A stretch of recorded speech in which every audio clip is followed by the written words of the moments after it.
ഇന്ന് നമുക്ക് നല്ലൊരു നൊസ്റ്റാൾജിക് ആയിട്ടുള്ള വിഭവം ഉണ്ടാക്കിയാലോ. നമ്മുടെ ചായക്കടയിലെ ചില്ലലമാരികളിലിരിക്കുന്ന പാൽ കേക്കിൻ്റെ റെസിപ്പിയാണ് കേട്ടോ. ഇതുണ്ടാക്കാൻ വളരെ എളുപ്പമാണ്. ആദ്യമായിട്ട് ഒരു മുട്ട ഒരു ബൗളിലേക്ക് പൊട്ടിച്ചൊഴിക്കുക. അതിലേക്ക് 2 ടേബിൾ സ്പൂൺ പഞ്ചസാര ഇട്ട് നന്നായിട്ടൊന്ന് അടിച്ചു കൊടുക്കുക. കൂടുതൽ 1-2 ടീസ്പൂൺ നെയ്യോ ബട്ടറോ ഉരുക്കിയത് ചേർക്കാം. ഇനി ഇതിലേക്ക് വേണ്ടത് ഫ്ലേവറിനായിട്ടുള്ള ഒരു 1/2 ടീസ്പൂൺ ഏലക്കപ്പൊടിയാണ്.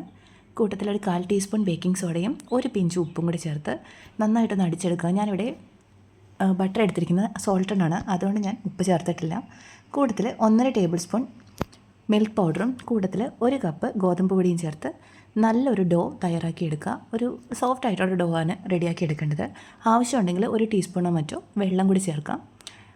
അതൊന്ന് റെസ്റ്റ് ചെയ്യാൻ വെക്കുന്ന സമയം കൊണ്ട് നമുക്ക് 1 കപ്പ് പഞ്ചസാര 1 കപ്പ് വെള്ളത്തിലേക്ക് ലയിപ്പിച്ച് അതിലേക്ക് 1 ടീസ്പൂൺ ഏലക്കാപ്പൊടി ഇട്ടിട്ട് നല്ലൊരു ഷുഗർ സിറപ്പ് തയ്യാറാക്കിയെടുക്കാം. ഒത്തിരി തിക്കൊന്നും ആവേണ്ട, അത് നന്നായിട്ട് ലയിച്ച് വന്നാൽ മതിയാവും. ഈ സമയം കൊണ്ട് നമ്മൾ ഈ തയ്യാറാക്കിയിരിക്കുന്ന ഡോ നമുക്കൊന്ന് പരത്തിയെടുക്കാം. ഒരു റെക്റ്റാങ്കിൾ ഷേപ്പിൽ പരത്തിയെടുക്കുകയാണെങ്കിൽ നമുക്ക് കട്ട് ചെയ്യാൻ എളുപ്പമായിരിക്കും.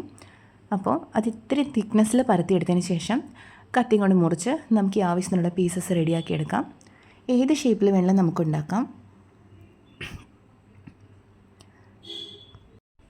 ഞാനിപ്പോൾ റെക്റ്റാങ്കിൾ ഷേപ്പിലാണ് ഈ ഡോ തയ്യാറാക്കി ഇങ്ങനെ മുറിക്കാൻ പാകത്തിനാക്കി റെഡിയാക്കി വെച്ചിരിക്കുന്നത്. ഇനി കത്തി കൊണ്ട് നമുക്ക് ഇഷ്ടമുള്ള ഷേപ്സ് മുറിച്ചെടുക്കുക. എന്നിട്ട് ഞാനിപ്പം ഇങ്ങനെ റെക്റ്റാങ്കിൾ തന്നെയായിട്ട് എടുത്തിട്ട് സൈഡൊക്കെ ഫിംഗർ വെച്ചൊന്ന് അമർത്തി ഈ പാൽക്കക്കിൻ്റെ ഷേപ്പിലാക്കി എടുത്തിട്ടുണ്ട്.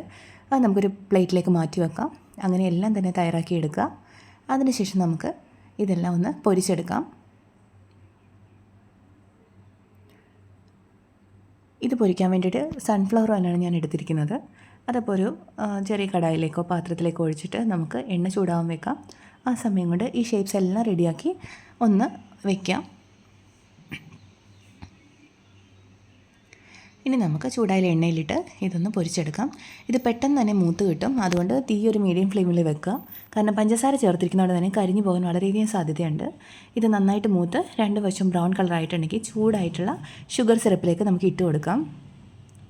അപ്പോൾ ഈ ഷുഗർ സിറപ്പെല്ലാം നല്ലതായിട്ട് സോക്കായിട്ട് ഉള്ളിലൊക്കെ നല്ല സോഫ്റ്റും പുറമെ ഒരുവിധം ക്രിസ്പി ആയിട്ടുള്ള നല്ല ടേസ്റ്റി ആയിട്ടുള്ള പാൽ കേക്ക് ഇവിടെ റെഡി ആയിട്ടുണ്ട്. എല്ലാവരും ട്രൈ ചെയ്ത് നോക്കുക, വളരെ എളുപ്പമാണ് ഉണ്ടാക്കാനായിട്ട്. അതുപോലെ നമ്മുടെ ഗുലാബ് ജാമുനേക്കാളിലൊക്കെ നല്ല ടേസ്റ്റി ആയിട്ടുള്ള നമ്മുടെ നാടൻ വിഭവം എല്ലാവരും ട്രൈ ചെയ്ത് നോക്കുക കേട്ടോ.